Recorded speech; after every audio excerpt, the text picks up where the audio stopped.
Well, good morning. I haven't got anybody on it at the moment, but obviously I will at some point. People will join. We've got one viewer this morning. Welcome to Saturday Morning Live. Richard Dowd, good morning. Ready when you are, JB. Yeah, I was ready, Rich. I was ready. Do I put my hat on or do I not? Do I keep it on? Do I keep it off? There we are. I'm not quite sure that's the way. It's a bit of an American thing, isn't it? Look, I haven't had a shave this morning because I've been busy. Dean Kennedy, how you going, bud? Good to see you. Top notch. Good morning, my friend. It's good to see people joining us now. Infinity Landscapes. How's it going? Good to see you. Look, there's so many people that I know, and I forget so many names, and I just get lost with everything that's going on. Just like the world is at the moment. We're in a crazy place. We're all running around like headless chickens, worried about the economy, worried about gas and electric and all this sort of thing, and it's not good. Mario, good morning. Good to see you, Mario. Mario from Bedford. That's how it's done. If you join the live stream, what we'd like you to do to say good morning, of course, and just say who you are and where you're from and what are you doing this morning. It'd be great to get a caller on here this morning. If you want to call in this morning, I'm going to get the live stream up now in a moment. We're going to get going with this. We're going to be talking about a number of things this morning, like we always do, because we go off at tangents, or I go off at tangents. But the thing that we're talking about this morning is the jobs market. The jobs market. They say that the availability of jobs at the moment is 1 million people. Richard Dow, don't forget your likes. Absolutely. Don't forget to like this channel. If you've joined this channel this morning, don't forget to like. So Richard, get on it. Give us a like, mate. You suggest it. There's one like. I'm not quite sure. How do you do it, Rich? I'm not sure. I'm not sure how to do it myself, actually. If I was watching a channel, there we are. Oh, there we go. Going to get the live stream up because I can actually see people's comments on the live stream on the computer better. Let's just turn the volume down there. There we are. We've got rid of that. There we are. So we've got Top Notch, Dean Kennedy, Infinity Landscapes, Richard Down joining at the moment. There's more on there. Let's have a look. Mario Ritzy. Yeah, don't forget the likes. Good that you're joining this morning. We will get a few more people. Mario, come on, give it a like. If any of your boys with you, just give it a, there we are. No, you've got to give it a thumbs up on here. Rich, how do you do it? Can you do a little explanation, Rich, on how you can do that? GM Landscapes and Design, morning all. Grant from Thornbury in Bristol. I will catch up later, John. I am seeing a client soon. No problem at all. That's our Grant there. What a great guy. And always, if there's anybody that helps to support a community, it's our Grant over there in Thornbury, not far from where I am now, and just across the water. Richard Dowd says there's a thumbs under the video. I can't even see it. I'm not quite sure how that's done, but get on there, give it a like. Got 4 likes, 14 viewers. We're talking about the jobs market at the moment. Look, I'm gonna put this up now. Let's just do some research. Nicholas McCartney's joined us this morning. Nick from Banbury Gardens in Oxford. If anybody wants to call in this morning, it'd be great to have Nick calling at 10:45. This is the number, Nick, for you to call. Is 07795 664 002. 664 002. That's the number to call. So the title of the video for Saturday Morning Live this morning is the jobs market. And so if we type job vacancies in the UK, let's have a look now. This is on Google, and you can do this yourself. So job vacancies, postal job free, job vacancies. Let's have a look now. Well, I'm going to find it, but I don't want to stop talking. When we have a look at the job vacancy market now in the UK, they say that there you are, look, vacancies in June to August was 1,000. The number of job vacancies in June to August was 1,266 jobs. That's what it's saying on here now. So there's probably 1 million jobs that are available in the marketplace out there right now. You could get a job in almost anything that whatever you wanted to do, the possibility you could get a job out there, and you can even through training and learning on the job as well. There's those sorts of jobs, but 1 million jobs. But also the unemployment at the moment. So if we looked at unemployment in the UK, okay, let's just have a look at the unemployment. And you're going to say, you know, what's this leading to?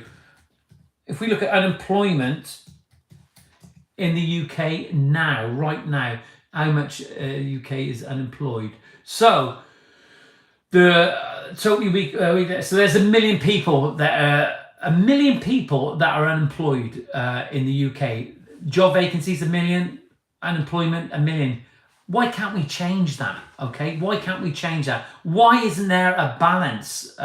Even if it was like 500,000 people that were unemployed, can you imagine the amounts of money that would save? The amounts of money. So if we took 500,000, if there was only 500,000 unemployed in the country at the moment, you have to excuse me at the moment. Unemployed. Good morning, Giles. I'm going to give you a ring after, if that's okay. I have seen your email.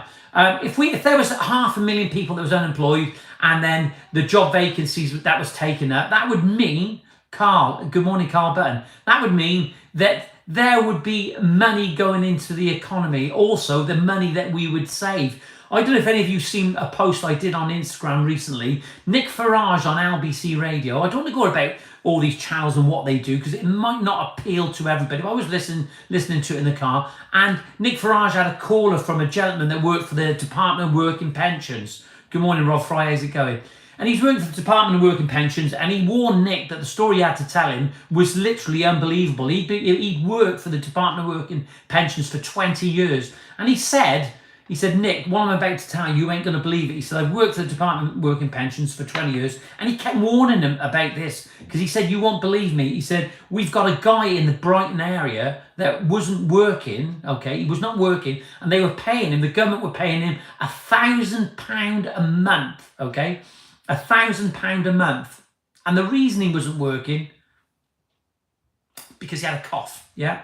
Because he had a cough. And it's just unbelievable to believe that somebody would be out of work, okay, because he's got a cough. It beggars belief. It absolutely beggars belief. The problem is for many, John, they don't pay better than benefits, especially with the bonking cost of cost of living. I get that 100%. I get that. So what we need to do, we probably need to readdress that, okay, the jobs market, okay. I think it will change now. The pound has dropped, says Affinity Landscapes. Maybe it will, maybe it won't. But £1,000 a month for a cough. So whatever your belief is, like Richard said, that they don't pay enough, do we actually start reducing some of the benefits that are available to people out there and trying to encourage some of these people to get back into the workplace? Because however you look at it, if we look at a household and you've got like 2 or 3 kids living at home, they're not working because of various reasons, okay? Various reasons.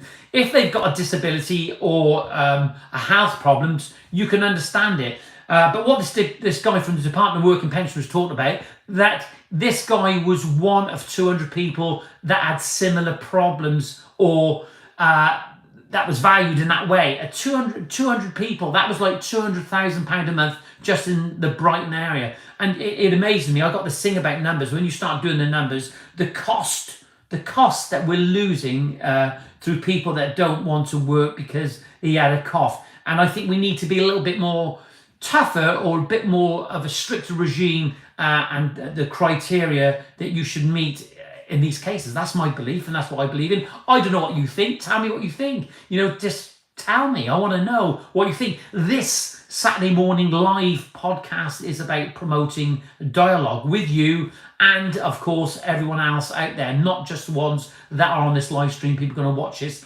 later on.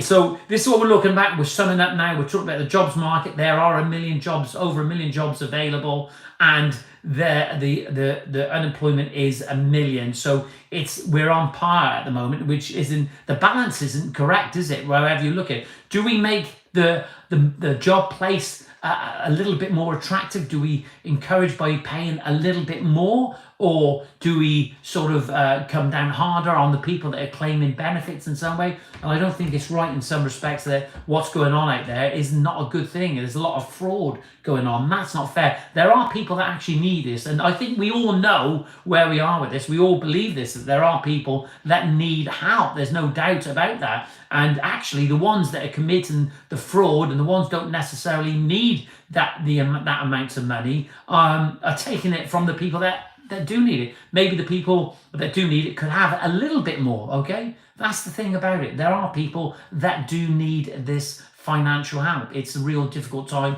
for them out there. So what we look at, Mario Ritchie says, we are offering a minimum £2,000 a month. Can't get anyone. £2,000 a month. And I'm glad. Lee, how's it going, mate? Good morning, Lee. So Mario's saying £2,000 a month he's offering, and he can't get anyone. So if we look at that, what Mario's just said, if we imagine a household, a mother and father, 3 kids, and there's always going to be probably somebody that, I don't know what the ratio is, but there's going to be somebody that is going to be unemployed and not working, okay? But the fact is, the reason they're not working, can you imagine, let's take for an example, let's just look at a scenario. You've got maybe 3 kids living at home with the parents. The one child is in university, the other child is working in Boots, and then the lad, let's just say it's the lad, I'm not discriminating, so the young lad there now, he's 19, 20 years of age, and he can't get a job, the job that he wants to do, because of a number of reasons, and whatever those reasons are.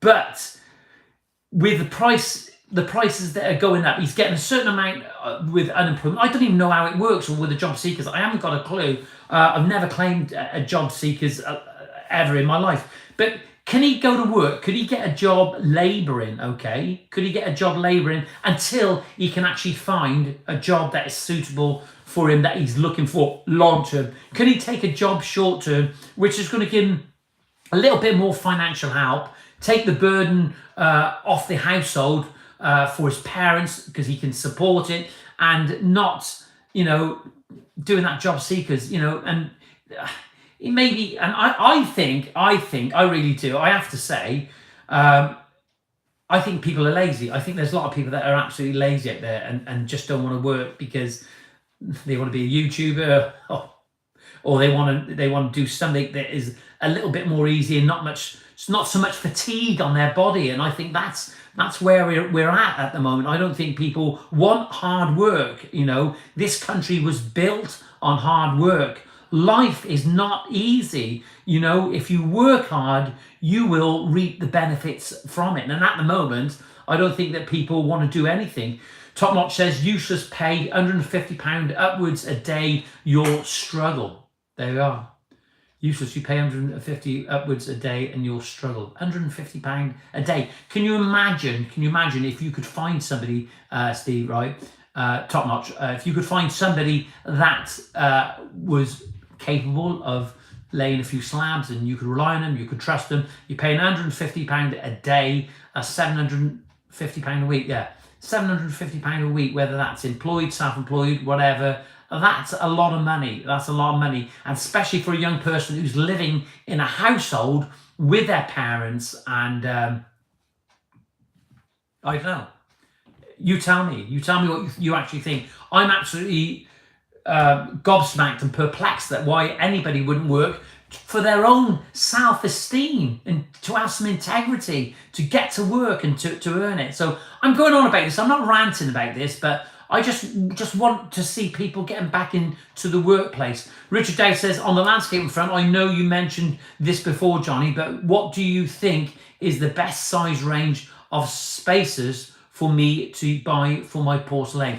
Wow, I'm glad you actually moved on to that, because I don't want to go on about the jobs market all the time, but it's just something that's a topic of conversation that I've come across several times this week, and I'm just a little bit concerned about it at the moment. I want to get people into the workplace. If anybody wants to come and work for me, give me a shout, give me a ring. My number is 07795 07795 595 994. I forgot my number there. It's a horrible number. But if you want to call in this morning, the number to call in this morning is 07795 664 002. So going back to Richard's question, what size spacers would I use? Well, that just depends, Rich, to be honest, on what grouting system that you're actually using. If you're using a slurry ground, you can use a lot smaller spacer. I generally use a 3mm spacer. But if I was using those top feeding grout systems, the ones that you push down and you physically got to push down, it's hard work, I would probably go to a 4mm. Go in for a bow grout. Make sure, Rich, what I would do, if I was totally honest with you, I would phone up their technical department and just get a little bit of feedback.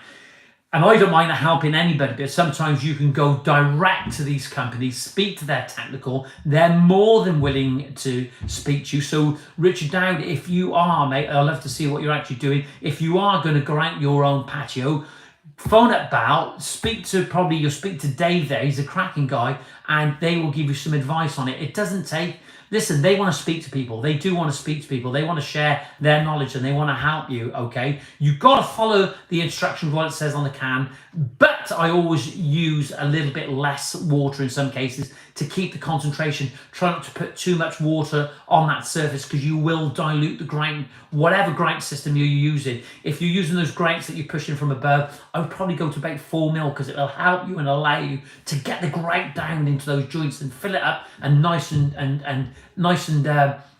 wide, and just fill it up nice and thick and try and get down to the full depth of that 20mm porcelain if you're using it. Whew, it's a good one this morning. I don't know if I'm going to get a cup of tea this morning. I need one. I'm thirsty. I'm dehydrated. Bow grout and slurry. Yeah, bow grout and slurry. Mario says, you are right. Youngsters today just want to press buttons.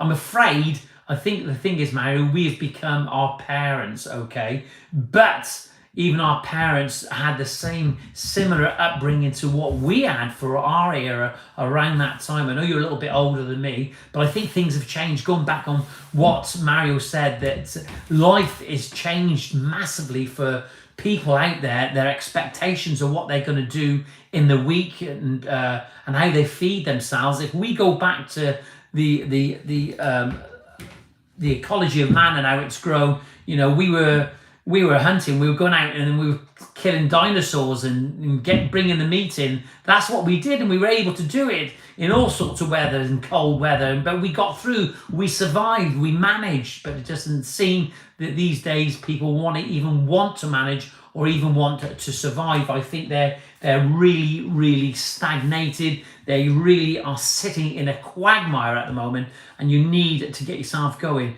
Bow grout and slurry. Andy Groundwork says, hope all the family and the dogs are okay. Well, I got to say, Lee, and it was a bit upsetting this morning that the dogs were always chasing the squirrels, and unfortunately they had a squirrel this morning. It wasn't a good thing, and I tried my best to stop them, but they were so far away, and this silly little squirrel decided to be in the middle of the field. He had nowhere to go. And I tried to save him, and it was really upsetting to see, but there we are, that's it. So that's the thing about dog walks when you're out there. Listen, if any of you are feeling down or depressed at the moment, what I would do, look at the sunshine out there today, okay? Look at the sunshine. We got to look, as we go day by day and we hear everything going on social media and the news, we're surrounded by negativity. It's constantly, it's out there, it's fed to us. It's drip fed into us. It's like almost being on an intravenous line. This constant bellowing of depression out there. It's absolutely awful. But do you know what? It's a sunny day today. It's October. We're into October. It's autumnal now. The leaves are changing on the trees. I did a post this morning. Get out, have a walk, and start looking at the leaves on the trees now, and they'll start changing again. The colloids and the starches, they all start changing, and it just looks wonderful. And it's a great feeling to look at the changes when you're out there, And that's the thing, going back to gardening and landscaping, what do you plant in the garden, all right? And I think it's so important to have a garden that has seasonal interest, to have all those evergreens. It's very, very clinical, right? And, I know it's, you're always going to have, that evergreen look, and it's all going to look like that. There's no change. We want movement. We want change. Just like we see grasses, those ornamental grasses blowing in the wind, the noise, the acoustics of that grass is absolutely fantastic. I wonder how many of you landscapers are actually out there, actually go along and talk about design, or does your customer say to you, I want a patio 10 meters by 5 meters and maybe with a brick edge or something, like, do you actually offer them that planting? Do you talk about design? It's so important, Just going to read, Giles Patton says, look forward to hearing from you soon, Johnny. Giles, I'm going to give you a ring straight after this live feed this morning. I'm going to speak to Giles. I've seen your email and I want to know what's happening. Look, if any of you want me to come and visit your garden, come and have a look, I'd love to come and see and do a vlog on your garden or what you're doing. I certainly like to go and see Mario and see how he's doing. He's a cracking guy. He said some really, really funny things, really hilarious, and not because he intended to. He's just a really funny guy and interesting. Not that I'm trying to undermine you, Mario, but you were really funny. Everything you said, mate. I loved your character, great personality, and I can imagine anybody buying from you. So here we are now, it's Saturday Morning Live with Johnyboy. We're talking about all sorts of things this morning. We're talking about everything, unemployment, we're talking about employment, we're talking about the economy and everything. Just going to read what Richard says there. But there's been some soggy tradesmen, dodgy tradesmen out there this week. Soggy, yeah, there has been some soggy ones, and I was one of them. It's not easy being a landscaper or a contractor working in the elements. And you've got to remember is that tiling a floor outside is different than tiling a floor on the inside. You're met with all sorts of problems. You're exposed to the elements. So you've got to tell your customers, you've got to preempt the idea that there's always a possibility that the grout system isn't going to be the same like the grout that's in their kitchen or in their hallway or their bathroom, simply because you're exposed to the elements. And the thing is, expectations aren't met then, and it's such a shame when people expect that clinical look and the grout looking, the porcelain's looking good, then the grout starts changing colour. Look, listen, and I'm going to say this and once only. You'll see me sometimes talking about people's products, so I want to bring products to the marketplace, and then after a while I stop using products because I've either moved on to better things or my relationship with that company has moved on in some way because I'm not using their products, because I think sometimes there's better products out there. But I certainly, in my opinion, for me personally, don't use any brushing grouts on porcelain paving. Don't use it whatsoever. And there's some people that said you wouldn't use it for sandstone, but I'm not going to get into that. But don't use it for porcelain paving, just because the amounts of water that would go down and underneath, it's not good. If you can get the water to get away and continue to flow, but the trouble is, it gets down in that joint and it sits down underneath, and it's just no good at all for your paving whatsoever. It's just a big no-no. Don't do it. Use a cementitious grout that has a little bit of a porosity value, but the cementitious grout, the idea is that the initial downfall onto the paving, like a wearing course on a road, I've talked about this before, it can get away a lot quicker. Andy Grant says, oh no, poor little thing wasn't fast enough. Not in this case, Lee. And the thing is, at the moment, they're coming down because they're starting to feed on the ground and not up in the trees. Father-in-law here will catch up later, no problem. That's happened a few times with your father-in-law turning up. You should get him to watch the live stream, Richard. He might learn something. Look, Mario says, what are your thoughts on a new build and timescales on building patios? What are your thoughts on new build and timescales on building patio? It's difficult, isn't it, Mario? Timescales of doing anything, things can change for a number of reasons. Things change. Obviously, working outside for a landscaper, it's always difficult because of the weather, and certainly because of labour, and because things change. You never know what you're going to hit in the ground. I always talk to people. People always talk about the depth of a sub base of a patio should be 100 mil in a domestic situation, but that is not necessarily the case. The depth of your sub base will depend on your dig. Your dig being what you're taking away from there. If you've got a decent sub base with some nice stony ground, you're going to be okay. But if it's not and it's clay, you got to keep going. And if the clay keeps going down and down, you got to start thinking about geotextile underlays, etc., and thinking of putting a rigid system in a different way. The thought processes will change that. But timescales is always difficult. I always go over at the moment because I'm by myself. I want to get things right. I don't rush no more. I'm getting older now. I don't go as fast as I used to.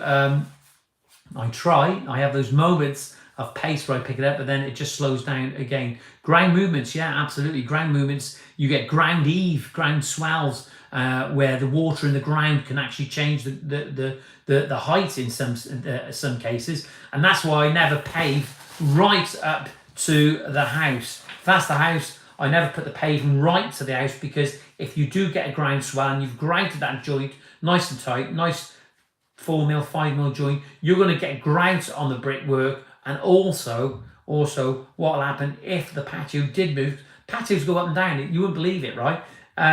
But you're going to get cracking, airline cracks along your grouting system. It's not good at all. That's why you always leave.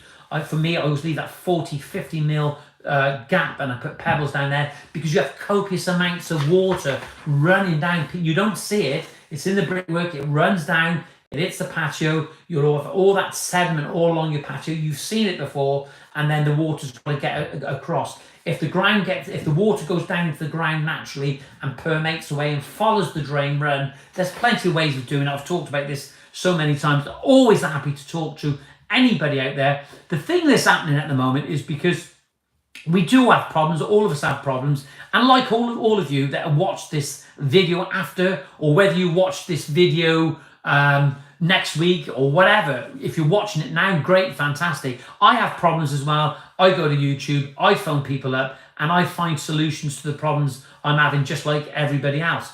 But it's starting to take its toll on me in respect of time. It's a difficult thing to actually get me on the phone now. So I have to start thinking, possibly may start charging for my time. May have to, simply because it's having an effect. So when Mario mentioned about timescales, I slow up for a number of reasons, as I've said, because of my age, because of weather conditions. I'm working by myself, but also I take lots and lots of calls. I put the phone on the wall and I'm on speaker, and I'm working as I'm going, as I'm speaking to people, and it's difficult. It takes up a lot of time, and customers don't necessarily always like it.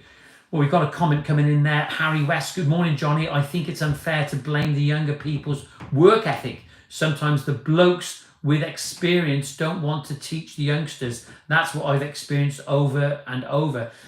Do you know, Harry, I'm not necessarily blaming the youngsters. I just looked at a scenario there. I think there's some really, really good lads out there, and I really do. So don't think for one moment, and I actually don't appreciate that, because that's not what this was about. I think that some of the other guys, the older guys, I think society has changed, but certainly it's unfair that in some respects that the younger generation are going through this period at the moment, and that's how it is. Unfortunately, that's just the numbers and where we are at the moment. I know there are some good people out there, some good young people, so don't think that I'm targeting the young people. You never heard me then saying about the young people. I looked at a scenario of a household, okay? There are lots of lazy older people, and I never even said the younger people were even lazy, but I think, did I? Oh, I'm not quite sure whether I did. If I implied that, maybe it's true in some cases, maybe it's not true in other cases. But the thing is, it's changing, and it has changed. There's no ifs or buts about it. And certainly, if I look back to when I was a kid, most of the people that left school fell into work pretty rapidly. We either went and worked in the local chicken factory, okay, or got a job with Wildsmiths building contractors like I did as an apprentice chippy. And then I got the sack after about nearly a year. And then I went in the army, but I was always working, and that's how it was. And I can't even remember, right, when I look back, I think everybody fell into the workplace where I lived, because it was an agricultural area. It was in the countryside, so people worked. I'm not necessarily having a go at the younger people. I'm having a go at a generation of people, okay? A generation of people, not having a go. I'm just explaining that things have changed to where it was for when I was a kid, and it certainly has, Harry. So don't take anything personally, son. If you are a younger person, I think there are some really, really inspirational young people out there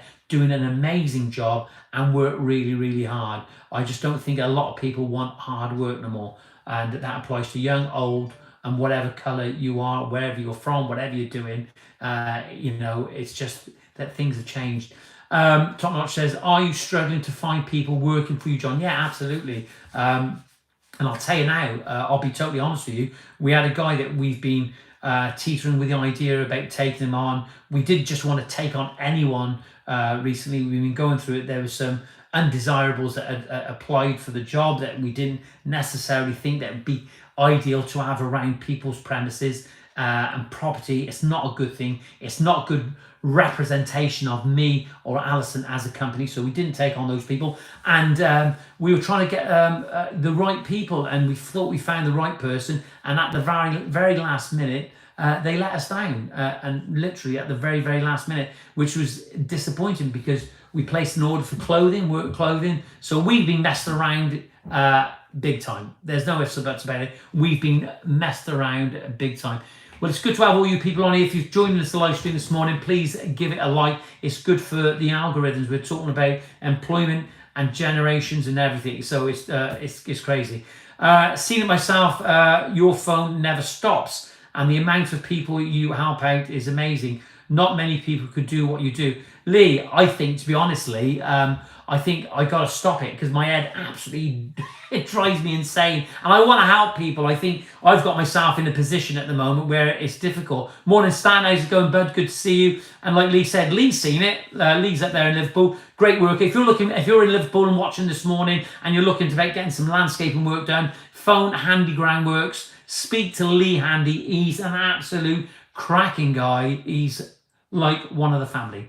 It's as simple as that. He's one of the family, is our Lee. We had one more like there, and that was absolutely good to have on. Let's keep going with this morning. If you've got anything to say, welcome to Saturday Morning Live. People do bounce in and out because they're doing things like Richard Dowd said. His father-in-law is just arrived. He does that every week. Get your father-in-law to watch it. Get father-in-laws, get mother-in-laws to watch it. This is a great channel. It's not just about landscaping. It's about you. Let's share what you're talking about. If you want to give us a call this morning on 07795 664 002. It'd be good to have somebody on here and see if you're brave enough to call in. Stan, do you want to call in? Stan, give us a call. Lee, you can give us a call. Anyone can give us a call. It's good to get you on here. I got a lot of things to do this morning. Outside this window here, we had one of those heavenly bamboos. I don't know if you've ever seen them. They're not like a normal bamboo. It's not quite bad. They call it a heavenly bamboo. This is its name. It's called a Nadina domestica, and it's an evergreen, but it gets quite tall, and you start losing the foliage on the bottom, and it's got berries. It's got beautiful leaves on there, and you've got the one that goes quite a red leaf colour, but I've decided to get rid of it. It's gone, and it looks so much better. I feel so much better getting rid of all that old stuff, and that's the thing that we got to do in our life, is we got to think of everything around us, and the things that we do, we got to tidy things up, get things in its place, but we've got to do that with our mindsets, right? We've got to get rid of all the rubbish. Nicholas McCartney says Nadina domestica is known as the sacred bamboo. The sacred bamboo. There we are. I stand corrected. I always thought it was the heavenly bamboo, Nick. I stand corrected. Thank you, Nicholas McCartney's on that again. Nick, do you want to give us a call? It'd be great to have it, because I want to talk plants. I want to talk leaf changes. Now we're getting to that moment, right? If you live near even if you're in Wales, there's plenty of places in Wales, but there's a place called Westonbirt Arboretum, which is just off the M4 near Bath, over that way, near Chippenham. And if you go over there, this time of the year, the autumn colours are absolutely unbelievable. Get out there and have a look. Start walking where you can. We'll call you John. Yeah, Nick, you need to call me on this number. I'm going to put a number on there for you now. It's 07795664002. There we are. There's the number, Nick, that you can call on. It's there, right there now. 07795664002. Please don't call you on my number. There we go. as if by magic. Good morning. Hello, John. It's Nick. Nick, I feel relieved. It's so good to have you on here. Yeah. Well, look, Nick, I'm just going to explain to our viewers. Now we've got Nicholas McCartney, who's a garden designer and a very, very good plantsman down there in Banbury in Oxford. And if any of you did see on a recent video, we went down and we helped Nick in his allotment and we put some paths around. Good morning, Nick. How are you, sir? Yeah, not so bad, actually, yeah. How's that lovely wife of yours? She's well. She's gone for a girly day with my sister-in-law to have a spa and pampering session. Well, Nick, I got to tell you now, right? This is just a scenario. If we was in a time machine and we went back like into medieval times, your wife is so gorgeous, I'd have to joust you for her. Yeah, right. Nick, thanks for joining this morning. Nick, can you just tell our viewers quickly who you are? I want to hear it from you if people want to get to your website. Let's tell the people now, but then I want to talk about plants, Nick, and autumn colours. So my name's Nick McCartney. My website address is banburygardeners.co.uk. I trained in horticulture. I trained in France and Sparsholt College, Hampshire. And I'm into plants in a big way. Nick, just listen to what you said. Then you went to what's it called? Sparsholt College. Sparsholt College. Look, I think I said this before. How important is it for somebody's growth to go along and get that education? If you can, if you're able to go and get it, how important is it, Nick, for somebody in your profession? Very important indeed, because there are national colleges that deal in horticulture. But if you have a passion in something, then like horticulture, then definitely go and get an education in it. Yeah, look, I didn't mean to go off at tangents there, but I think the thing is, you're going to be talking about autumn colours now and the starches and the colloids and how the leaf changes, and explain to us a little bit about that. But if you didn't have that if you didn't learn about it, wherever you went to college or if you went on a YouTube video, right, you would know why those leaves change. Why do the leaves change, Nick, at this time of the year? Because it's getting colder and the plants aren't producing photosynthesis anymore, and it's the plants shutting down for the winter because it's getting cooler, so the leaves change. And is that something to do with the energy going back down into the tree so they don't have to bloom, I suppose, isn't it? Exactly, yeah. Right. It's basically the plant shutting down and all the storage for the nutrients goes to the roots. Yeah, and look, and we can get, like, with different varieties, you get like the liquid amber or the Alamankia lamarcki or the Gladitsia tricanthus, all these plants that have leaves they'll have their different changes in colour. Some will be orangey or yellowy or colour, or really deep reds and oranges, isn't there? So some plants, they react differently to the photosynthesis, don't they? Yeah, they do, yeah, that's correct. So so in a garden, Nick, how important is it to have that seasonal interest in a garden? And what would you put in a garden if you really wanted to create that autumn colour? Well, the witch hazels are really nice at the moment. So there's a variety called Hamamelis, Arnold's Promise. Right. It's absolutely divine in colour. I'll put a photo up later on the group. Yeah, Hamamelis. I think I got Hamamelis. I don't know if that's right. Look, we've got a question there from you met Mario. Do you remember you meeting Mario at the meetup? Mario Rizzi. Yeah, it started. Mario says, Nick, I have a cherry tree in my garden. Never had a cherry in 8 years. Plenty of blossom, but no cherries. Help. Well, it probably needs another cherry to pollinate it. So get another cherry tree, and hopefully it will pollinate it. Does Mario know the variety of it?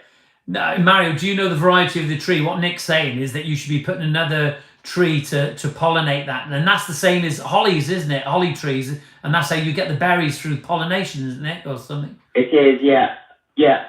On the heritage varieties, on the heritage cherry trees, well, all fruit heritage trees, they all need a pollinator. Right. So how does he get a pollinator for his tree? Where does he go and get it then? So I think the best nursery for pollinators is Frank P. Matthews in Worcestershire, and they will be able to advise on suitable pollinator.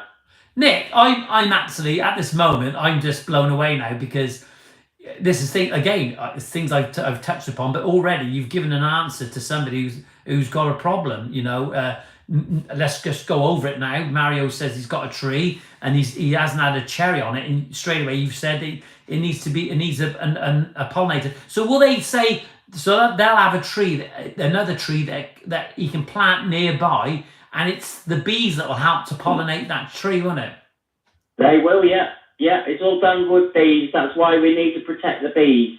There we are. And Nick, you've touched upon a fantastic subject, and Mario is there. So Mario, you've got that tree in your garden. So if you go to, Nick's going to tell you now, to this nursery that Nick suggested, and I'm just trying to clarify this, Nick, to try and help our viewers. What Nick's saying is that they'll have a tree that he could plant nearby in the garden, another cherry tree, and then the bees will go on that new tree and help to pollinate the existing tree. Is that correct?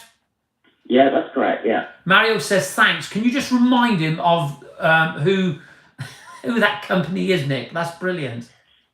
Frank Matthews. It's a nursery grower in Worcestershire, and they specialise in fruit trees and ornamental trees. Right, so there you are. You have it there, Mario. That's Nick's told you straight away. And Mario, Nick, they can go to your website, can't they? That's the thing. Mario will be able to go to your website and he can drop you an email. What's the email, Nick, for your website? info@banburygardeners.co.uk. Right, okay. I'm going to type that in now, Nick. I'm just going to read out now very quickly while I'm typing your email at Banbury Gardens or Gardeners. Gardeners. At banburygardeners.co.uk. Got a message there from Stan. Stan's asked a question. Nick, can you suggest some nice ornamental grasses, please? I need one tall and rest short. So he's trying to. There you are, Nick. Run with it. Just tell him what you think. A really good grass at the moment is Haconicloa macrantha aureola, which is sort of semi-evergreen, and that will strike the ticket. And then another one would be Miscanthus zebrinus, which has got like a green and yellow striped foliage, but its autumn colour is really nice. Oh, Nick, I love the sound of that. Nick, is it Beth Chatto? She was the real master of grasses in the garden, wasn't she? Yeah. You can't go wrong with grasses. And the other thing is with grasses is don't cut them down in the autumn. Let them go through the winter months, but then cut them down in the spring. Yeah, and is that early spring, Nick? Could you be a bit more specific about early spring? Yeah, so around about sort of March, April, you can take them, most grasses, to the floor. Just take them with a hedge trimmer or shears or secateurs, and then remove the dead foliage, and then, give them a good feed and water if it's been a dry winter, and they'll leap back into life. Oh, Nick, that's brilliant. And the thing is, you can leave them through the winter for that architectural look and that feel of the grasses, and people, they make a big mistake if they cut them off beforehand, wouldn't they? Yeah, they do, yeah. Yeah. And the grasses don't need, are we talking sort of full sunlight, Nick? Or, are we looking, what sort of soil type are we looking? They like most soil types, don't they? Yeah, they're not fussy on soils. Right. And they don't need so much water, I suppose, do they? No, they don't. They're very low maintenance, and they're good border fillers as well. So, you can get grasses for the front of the border, for the middle of the border, and for the back of the border. So, if you've got a bare patch in your border, grasses are really good for this. So you can use those, there's those little fillers in between, and they've got that. Nick, when the wind blows, they look beautiful, don't they? They do, yeah. And they've got a lovely rustling sound to them. Yeah, they And when after a heavy, hard frost, they glisten in the morning sun. Oh, I know, Nick. They're stunning. I put some pennisetums in the other day. I forget what the name of the pennisetums I used, but they've got like a purpley stem on them, Nick. I can't remember what the name of them is now, but Nick, they're stunning. They got like a fluffy flower head on as well. And they look great. Yeah, Pennisetum alapicoides. There you go. I know we'd have it. Absolutely brilliant. Nick, Paul says, great show as always, John. You're a lovely chap, and you are, Nick, and very helpful in your opinion. What is a fair price to charge customers per metre for laying porcelain if the client provides the material? Nick, I know you can talk about this sort of thing. It's difficult to charge per square metre because everybody's overheads is different in a business, isn't it? Say again. I was just saying, one of our Paul has just asked, like, what sort of prices per square metre could we charge for laying porcelain? But I was saying it's always difficult to try and hold down a price per square metre because everybody's business is totally different from one business to another, isn't it? Yeah, there's a lot of regional averages, because what you charge in the south of the UK, you won't necessarily charge in the north. So there's lots of regional differences and averages. Yeah, and of course is that, you could be in the same area. It doesn't matter what area you are, but you could be in the same area as another landscape. And his overheads could be totally different from yours, couldn't it? Because he's got two or three guys, and the one guy's working, by himself. So he can charge it probably a little bit more. I don't know. It's a bit of a difficult one to touch upon, to be honest, Paul. If you want to speak to me about it sometime, I will. Stay with us, Nick. Top Notch says, I am landscaping a Japanese garden for a customer at the moment. What option of trees and shrubs for a Japanese garden, Nick? Well, you've got a lot to choose from. So the first one that comes to mind is the Japanese maples. But one thing to note with the Japanese maples, you can plant them in the ground, but they look equally stunning in containers. But avoid planting them or putting the containers in direct morning sun, because a lot of them will burn and shrivel the leaves. Right. So yeah, that's one point I would use. One other plant that you can look at would be the Evergreen Azaleas or Rhododendrons, and they're really stunning. Yeah, absolutely. They are. Nick, have you done many Japanese style gardens? I have, yeah. I have. I've done 3 actually. Yeah, and is it about simplicity, isn't it? Really, and it's not complicated, is it? No, it's not complicated, but it's all about simplicity. Yeah. Keep it simple. Things like raked gravel and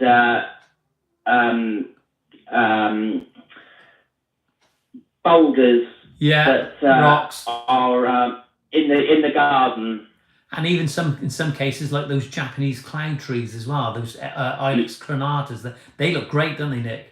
They do, yeah. Nick, I remember in France, we were coming back from France, Alison and I, and there was a garden centre, and outside this garden centre, in there, right at the front, Nick, it looked fantastic. They had these Ilex crenata in different varieties, like in pine, and they had the balls, so they had these clouds that were floating, and they were there was about 4 or 5 of them over a big area, and they had these huge, beautiful rocks, and sort of billowing in between, it was like a cloud, a woolly cloud of ericas, of heathers in different sort of shades. And Nick, it looked, I'm going to try and dig the picture up, but it looked absolutely stunning. If there was ever a front area that had curb appeal, it was this garden centre in France. It was absolutely beautiful, Nick. And do you ever have those moments, Nick, when you're driving along and you stop and you run across the road to go and take some pictures of something that looks perfect, doesn't it?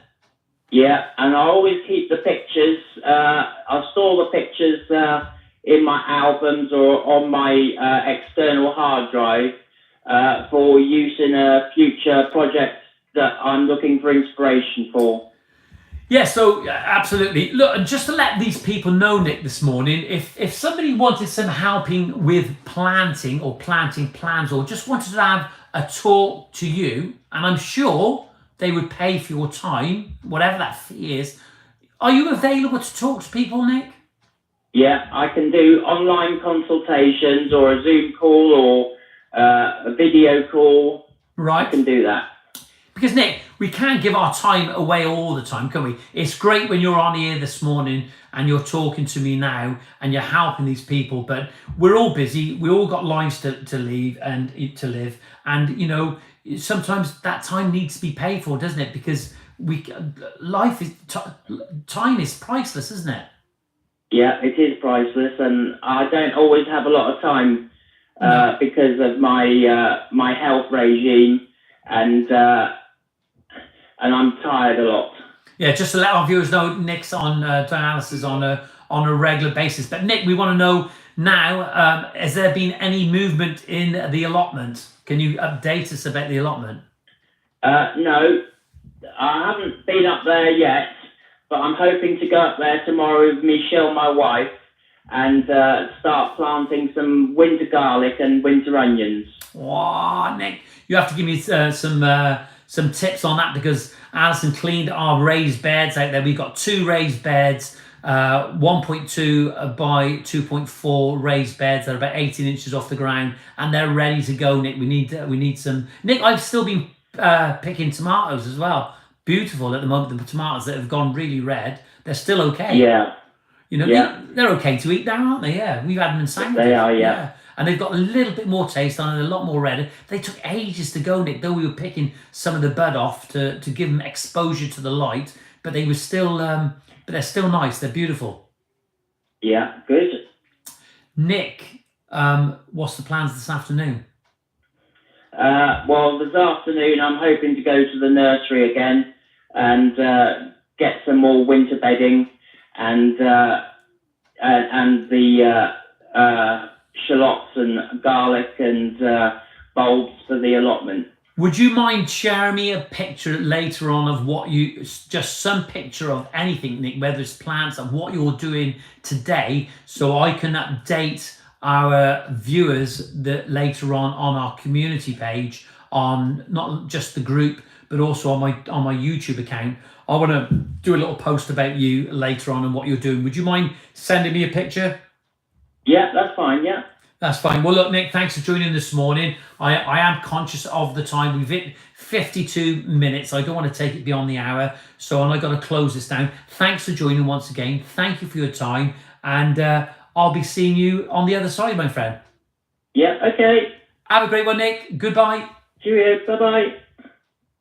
Well, there we are. It was Nicholas McCartney. As per usual, he had the answers to everything that anybody put to him. He was never, ever stuck for an answer, unlike Liz Trust. There we go. Liz Trust, I should say, rather. Mario says, great morning live chat. Down to the nursery to purchase a new cherry tree. Mario, make sure you explain to them what it's for. Don't just get a cherry tree, but you need a certain type of tree, so you just need to check that out and have a word with them this morning. Top Notch says, that's brilliant, guys, much appreciated. Anthony Robinson says, you always know the answer. Yeah, he does. He's really, really good. Well, it's a beautiful day today. I've got a lot of things to do today. I'm not just going to go just yet, because just want to update you all about what's going on with Greentop Landscapes. We are starting to sort of look at our videos in a different way now, in a different light and from a different approach. So you will see one of the last videos, there was a little bit that was from one of the previous videos. Somebody actually said that he's seen it before. Well, parts of it were, but I want to show probably a more of a constructive, structured way of how the current garden that we're on, how it's rolled out, because we're nearly finished now. Just got to do a little bit of turfing just as the making good on the top. We've had some fantastic clients recently we've been working for, Alan and Marie. They've been absolutely brilliant, lovely people to work for, and you realise that's what makes it worthwhile when you've got wonderful customers like that. They're absolutely fantastic. Remember with this live feed that we don't necessarily have huge numbers initially. Sometimes it does go up and some people just stay with it, but people do bounce in and out and watch it later on. So we're doing these videos now in a slightly different way. I'll probably do another one and an update. It's not about loading loads and loads of videos. I think that sometimes there can be a lot of talking on the videos, and explanation is good, but it also needs to be done with somebody filming you, showing you practically how to do things. And it's always a difficult thing to do when you're by yourself. Just give you a shout now and let you know that Greentop Landscapes are taking on staff. If you're looking for a landscaping job and you're thinking about going into the landscaping business, we're prepared to have an appointment, an interview with you, and talk about what you like, what you want to do, and your aspirations, and whether you want to come and work for us at Greentop Landscapes. And I've got a few more years left of me yet, so give us a shout. The number is 07795 595 994, or you can call the office number. We have very little calls now on the landline. It's all done by mobile. It's 0163 896 777. I haven't said that for a long time. Andy says, need more planting videos. Do you know, Lee, it's funny that you say that, yeah, we do, but it's, sometimes the trouble is about the YouTube account that we've got here. It is about hard landscaping, and I have done some planting stuff before. There's quite a bit of stuff on there, but what we need to do is, as per usual, we need to be somewhere with somebody that probably knows a little bit more than me as well, because I don't know it all when it comes to plant. I don't know it all when it comes to paving. Top Notch says, I will send you my CV over. I hope so. I want to see it, mate. I want to see what you've been doing in the past. Stan says, how many guys do you employ generally? Multiple teams? No, I don't do multiple teams. Years ago, Stan, and I'll tell you the names. We always used to have Andy worked for me for 20 years. Andy, Gary, and Richard. They were the main three. They were there. I think 6 years. Richie was there for 5 years, something like that. And Gary used to come and go, but Andy was there for over 20 years. And then for years, then I used to have my brother-in-law used to drop in and out, and his son-in-law that used to be working with me. So we always had about 5. It was always about 5. And then the last couple of years, it's just dropped off. And I think, it may be me. They may not want to work with me, but it's certainly because of the marketplace. I think that's what it is. I think everybody thinks that they can go and do it by themselves, but there's lots of mistakes being made out there for years, but even lots of mistakes being made now. I don't know. It's just, I don't think people want to work no more. We're getting back to that thing again. I don't think people want to do a manual labour. Lee Bishop says, morning, Johnny boy. Lee, mate, good morning to you, mate. I don't know where you're calling from, but good to see you on here and joining this morning. Unfortunately, you'll be able to watch this live stream a little bit later and watch it again if you want to watch it, that is. But we nearly brought this live stream to a conclusion. We tried to do it on the hour. It's 58 minutes and 5 seconds, and we've been talking about a number of things this morning. We had a caller come in this morning, Nicholas McCartney, a regular caller, and it was good to have Nick on here because he brings an element to the show, which is it's just fantastic. His knowledge of plants, his integrity, his kind ways is absolutely brilliant. Lee says, you know a lot more than most. Well, I don't know, Lee. I don't know. I think I think I think you know loads as well. We all know lots of things, but what we got to try and do as a community is we got to share it, and that's what this channel is about: is sharing and helping. Unfortunately, is that there's only so much time I can commit to making videos, taking calls, and doing a live stream this morning.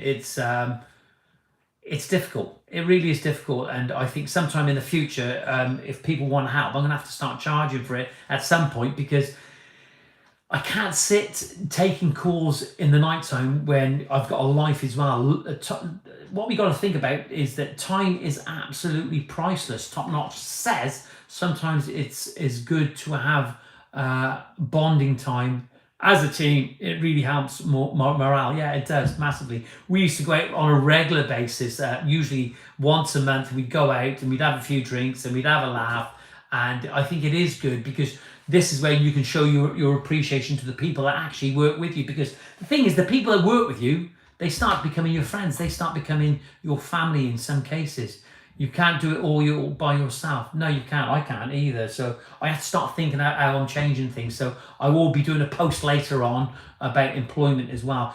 Good to have you on here at the moment. We've just now hit the hour mark right now. We're on the 60 minutes. Thanks for joining this morning. I really enjoy doing these podcasts on a Saturday morning because I'm simply not in work. I'm here now sharing it with you. Totally, mate. £50 a call. Do you know, Lee, you should be my agent. I think that's a good shout. I don't know what you actually think about that. Great morning, no negativity. No, it's not. We're here as a community. Stan says, if I was closer, I would come on board. You're 2.5 hours away, Stan.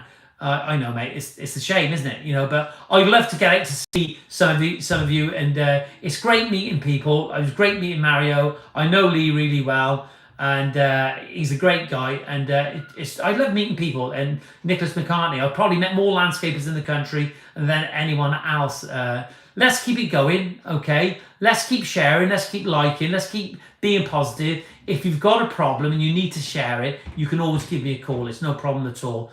Speak to me, drop me an email, and I'll be prepared to speak to you. Top Notch says, good to see you, mate. Thanks for the advice today. Have a great weekend. Andrew Staines Zaweski, morning, mate, from Malta.